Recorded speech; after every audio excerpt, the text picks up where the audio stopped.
Então, continuando a nossa conversa sobre o romance proletário, no vídeo anterior eu falei dos alguns antecedentes que ocorreram durante a década de 20, do ponto de vista político e do ponto de vista literário, cultural, que vão fundamentar o romance proletário na década de 30, onde há maior ocorrência desse tipo desse dito romance proletário, né? Mas ele surge já na década de 20, há uma referência, uma importante referência, que é o livro Cimento, do Fyodor Gladkov, que é um livro sobre a tomada de uma fábrica de cimento pelos trabalhadores que buscam, depois da guerra, né, da Primeira Guerra Mundial, buscam resgatar a fábrica de cimento e implantar na verdade, em defesa do socialismo. Então, esse livro ele acaba sendo uma referência porque ele é verdadeiramente, digamos assim, um romance sobre proletários. Mas aqui no Brasil, e aliás, na verdade, esse romance proletário, eu vou desenvolver bastante esse assunto, o suficiente. Ele não é exatamente, como eu já antecipei, não é na década de 30, não é exatamente sobre o proletário nessa forma convencional, né, de operários. Ele é muito mais sobre um looping proletário. E em 1928, o José Américo de Almeida, ele lança o livro A Bagaceira, que é considerado uma referência para os romances da década de 30, os romances que têm uma voz nordestina, que têm uma abordagem social. E A Bagaceira ele é, de fato, um romance que aborda o universo dos retirantes, o universo da fazenda produtora e as relações hierárquicas, né, quase uma semi-escravidão. E aí, de fato, a gente vê que não é bem exatamente um proletário convencional, é uma voz nordestina, sim, que vai ter uma grande influência nos livros que seguem essa linha e que alguns ou muitos deles são considerados romance proletário, que é uma maneira de rotular, né? Em 1929 ocorre um evento importante para o mundo, que foi o crash da Bolsa de Nova York, que mexe, que altera, que desafia as estruturas econômicas do mundo ocidental, digamos assim, e que tem um significado muito especial na configuração capitalista, nas relações capitalistas, porque exatamente a gente está entre duas guerras, né, como já tinha visto, e há um desenvolvimento do capitalismo nesse momento, o que realmente influencia na criação de um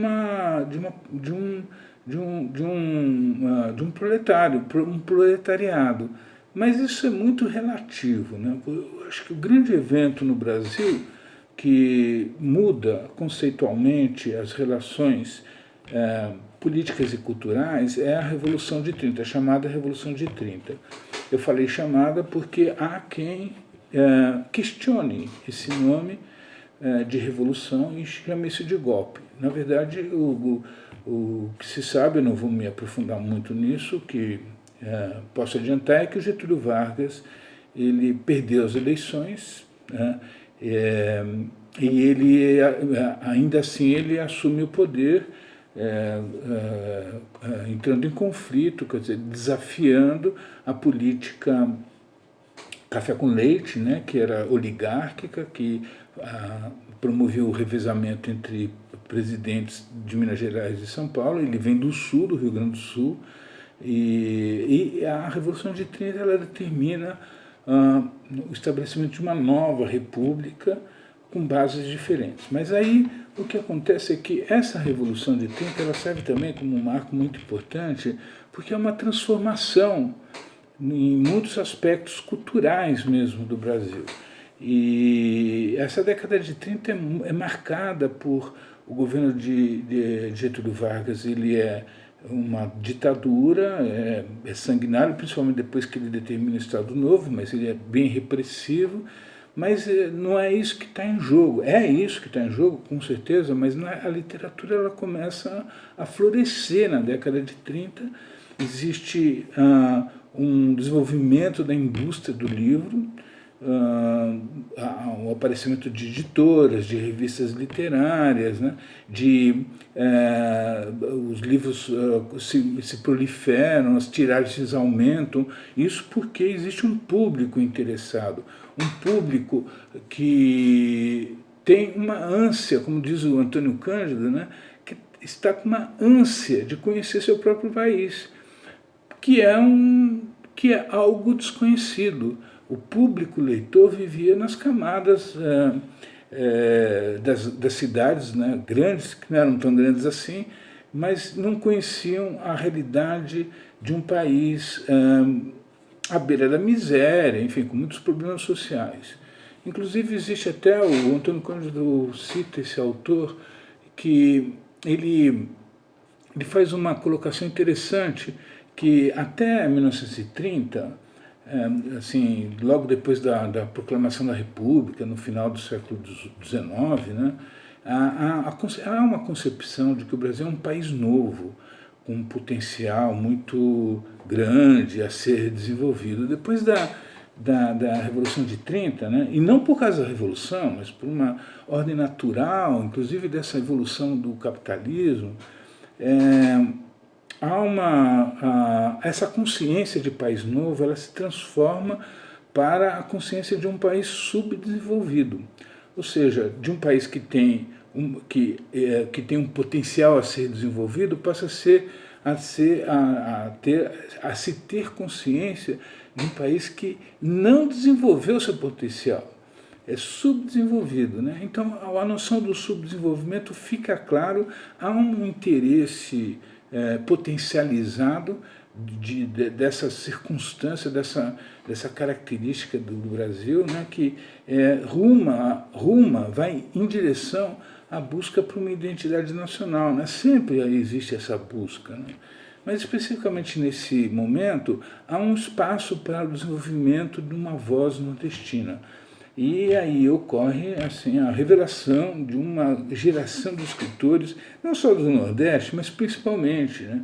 Durante os 5 primeiros anos da década, o romance nordestino tem um florescimento incrível e surgem grandes escritores, né? Começar falando, já falei do José Américo de Almeida, eu vou falar da Raquel de Queiroz. A Raquel de Queiroz era muito jovem nessa época, tinha 18 anos, e ela escreveu o livro 15, que é o retrato da seca de 1915 e de toda a realidade cruel dessa seca, e exatamente abordando essas relações de miséria, de personagens na miséria, e até da fome, e como isso vai deteriorando a condição humana dos personagens, e o livro se passa no Ceará. Raquel de Queiroz é cearense, muito jovem.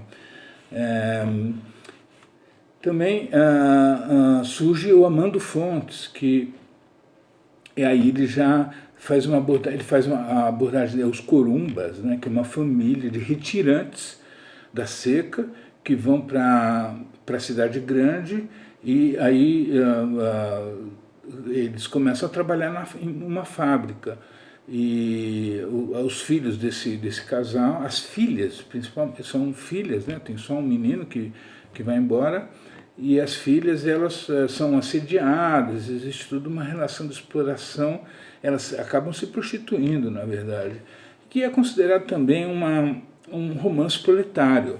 Isso é muito discutível, né? Eu vou desenvolver tanto Raquel de Queiroz como Amando Fontes, e a questão não é exatamente essa, mas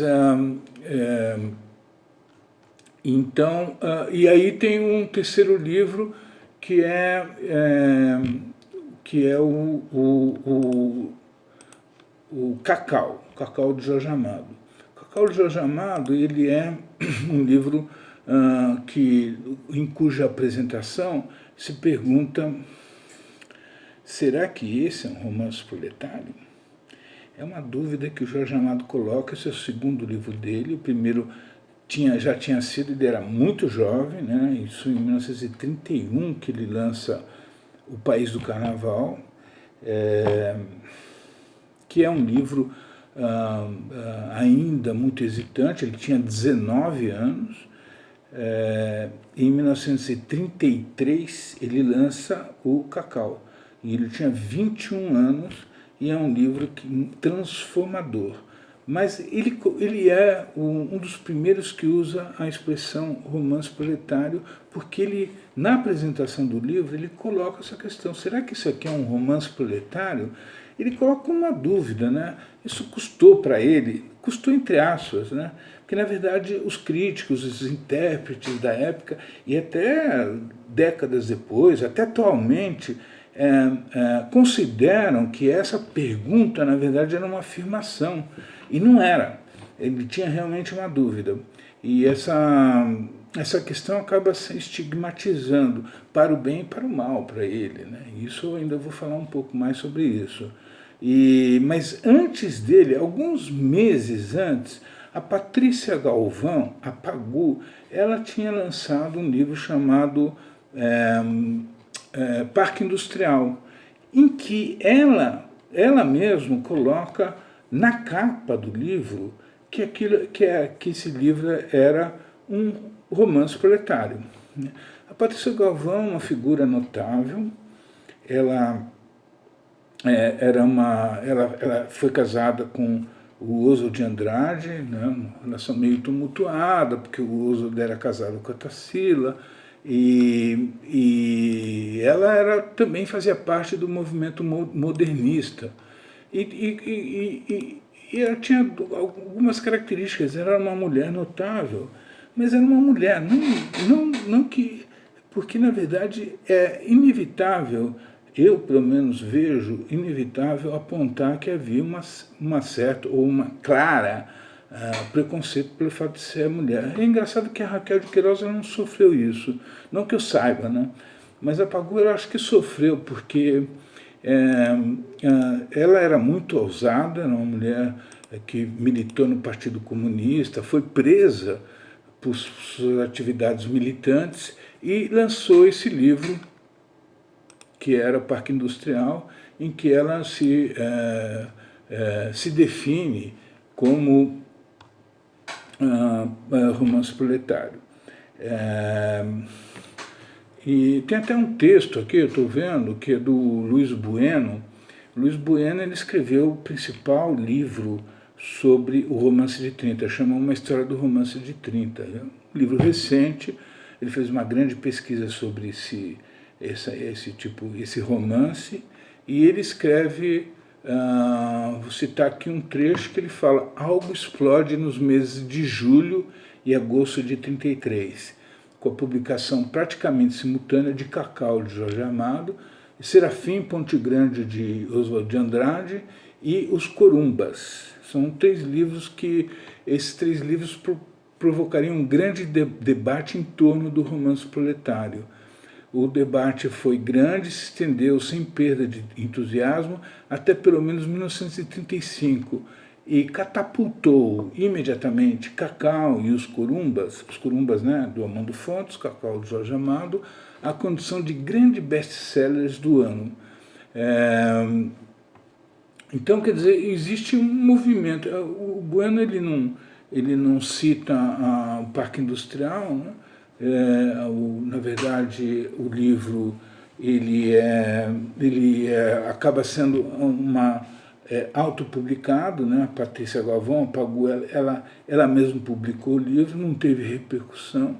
Eu já acho que é uma obra referencial.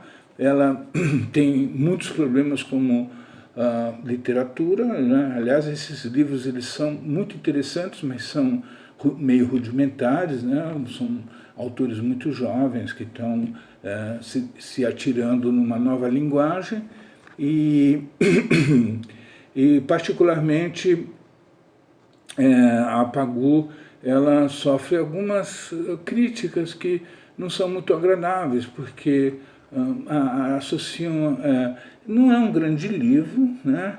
Ele tem características do modernismo, mas que a linguagem dos modernistas apagou uma modernista, digamos assim, né? E, enfim, naquelas circunstâncias não existe assim uma calorosa recepção a esse livro, ao contrário do Cacau, né, e dos Corumbas, que a gente citou, e mesmo do Serafim Ponte Grande. Mas eu vou continuar essa abordagem desses temas e desses livros num próximo vídeo. Ok? Até mais.